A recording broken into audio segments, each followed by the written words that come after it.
Okay, guys, here's the more dreaded voiceover.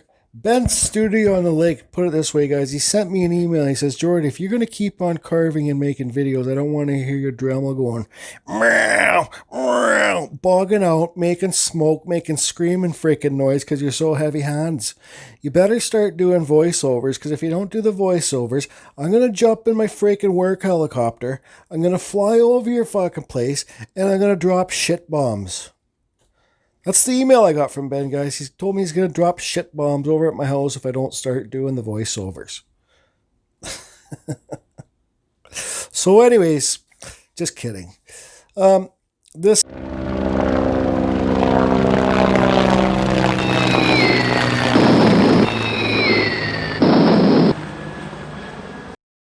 drop shit bombs. Drop shit bombs. Drop shit bombs. Drop shit bombs.